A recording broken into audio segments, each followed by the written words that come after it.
Hi, this is Matt Goldenberg. I promised some Roam users I would give a demo of things I do in TheBrain and how I now do them in Roam, and I'm going to do that right now.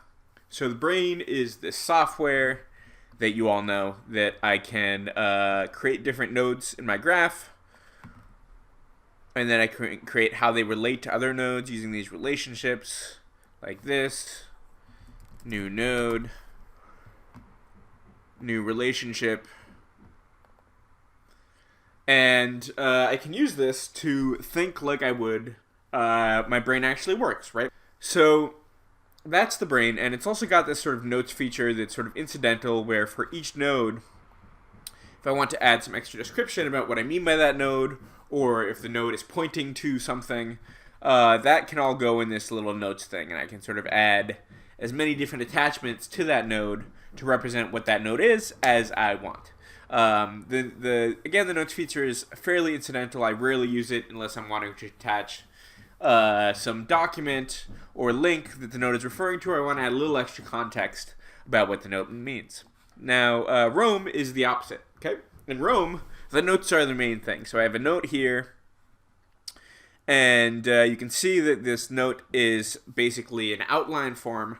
And then as I create this note and I link it to various other things, here it incidentally fills out this graph thing here that I can see by pressing this graph button up here. So this is showing all of the associations that I made. So real quickly, I want to show you some concepts in TheBrain and how they map to concepts in Roam.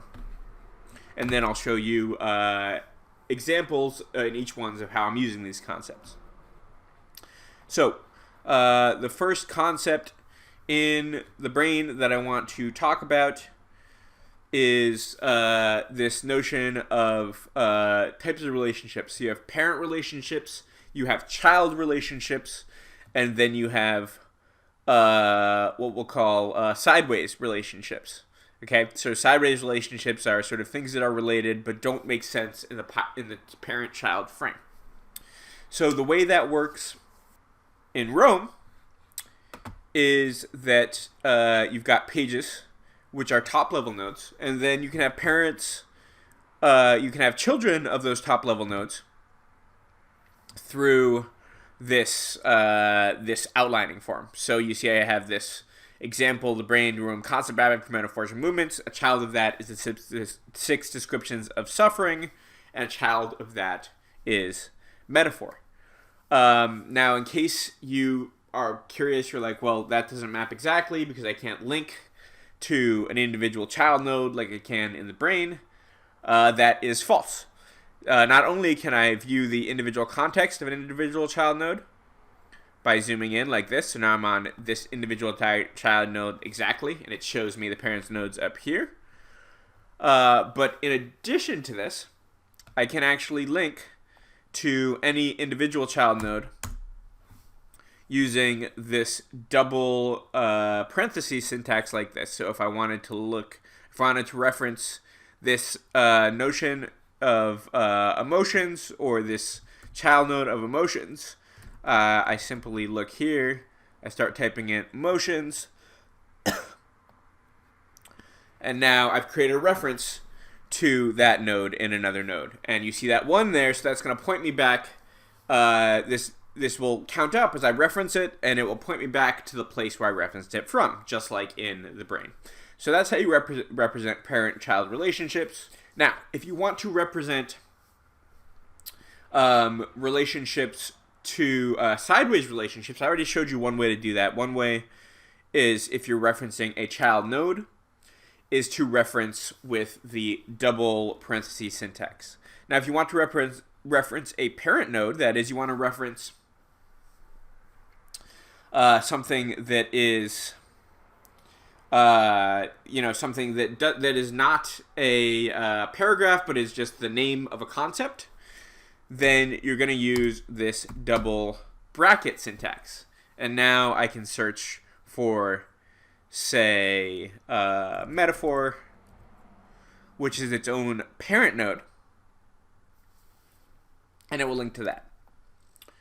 So again, in case if you're worried that, hey, in TheBrain I can see what links back to these to that metaphor thing, the directions are two-way, so I can see all of the relationships, and it just gets filled out for me. Same thing works in Rome. So if I go to metaphor here, I'm going to go to the metaphor page.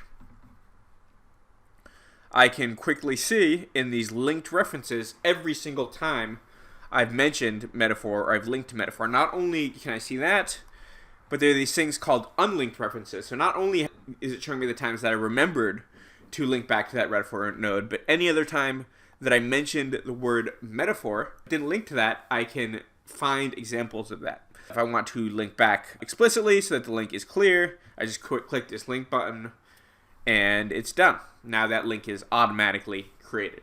Awesome. Really, really powerful. We also have this concept in the brain of ability to name edges in the brain and to add types to nodes. You can see this is a question. What is that like? Metaphors are a power tool, metaphors of movement are a power tool. Metaphors provides a lot of semantic meaning. How do you do that in Rome? Well, in Rome, you do that really flexibly with adding something called properties. So if I wanted to say that metaphor was of type mental model, then I just go here, I go on metaphor, and as a child node, I say type : mental model. Now this is pretty limited right now in what it can do, but eventually it's going to be able to do all the same things that types can do in the brain, and much more flexibly than the brain does it. Now the other thing I want to do is be able to represent edges. And again, you use the same syntax, but you represent it as an edge. So if I wanted to make an edge that said this was similar to this other concept, I would simply say similar to the concept of simile. And this now it's creating in the Rome database this two-way relationship between simile and metaphor that fixes. And I can again do this underneath any parent node, and it'll apply specifically to that node. So I could have an idea, and I could say, okay, this idea is similar to, and then link to another idea that I have, and it will create that two-way relationship. Super, super powerful.